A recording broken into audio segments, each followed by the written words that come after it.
मायावती के हाथों में ही रहेगी बीएसपी की कमान। पार्टी की बैठक में फिर चुनी गई अध्यक्ष। संन्यास की खबरों के बीच मायावती की ताजपोशी। सूबे की सियासत में कैसे खड़ी होगी बीएसपी? क्या मायावती कर पाएंगी कुछ कमाल? बहुजन समाज पार्टी के लखनऊ स्थित कार्यालय पर आज देश की पार्टी पदाधिकारी जुटे थे।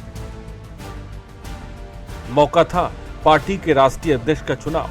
अध्यक्ष चुनने के लिए आज बीएसपी के राष्ट्रीय कार्यकारिणी की बैठक बुलाई गई थी।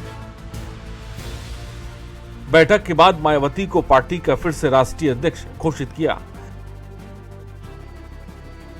वो 2003 से पार्टी अध्यक्ष हैं, लेकिन इस बार ऐसे वक्त पर मायावती पे ये जिम्मेदारी आई है जब पार्टी अपने सबसे बुरे दौर से गुजर रही है। इस दौरान मायावती ने कहा कि अपने रिटायरमेंट को लेकर चल रही खबरों पर विराम लगाते हुए उन्होंने कहा कि सक्रिय राजनीति से मेरा संन्यास लेने का कोई सवाल ही पैदा नहीं होता। जब से पार्टी ने आकाश आनंद को मेरे न रहने पर बीएसपी के उत्तराधिकारी रूप में आगे किया है, तब से जातिवादी मीडिया ऐसी फेक न्यूज प्रचारित कर रहा है जिससे लोग सावधान रहे। 2003 से लगातार मायावती पार्टी अध्यक्ष पद पर काबिज रही हैं, लेकिन इस बार ऐसे वक्त पर मायावती पर यह जिम्मेदारी आई है जब पार्टी अपने सबसे बुरे दौर से गुजर रही है। क्या मायावती अपना वोट बैंक फिर से अपने पास वापस ला पाएंगे? ये कई ऐसे सवाल हैं जो बीएसपी के भविष्य से जुड़े।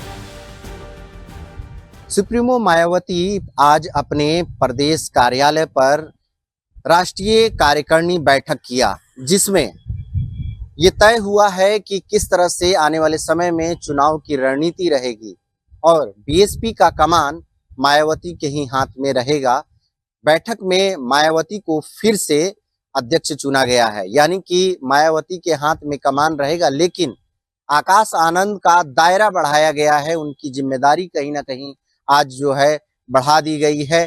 आने वाले समय में पूरे, यानी कि आज जिस तरह से इस कार्यकारिणी में देखा गया बैठक में कि कार्यकर्ताओं को ये जिम्मेदारी दिया गया है कि आप डोर टू डोर जाएंगे और सभी लोगों को आप जागरूक करेंगे और बीएसपी के पाले में ज्यादा से ज्यादा वोट आए, इसके लिए पूरी कोशिश करनी है।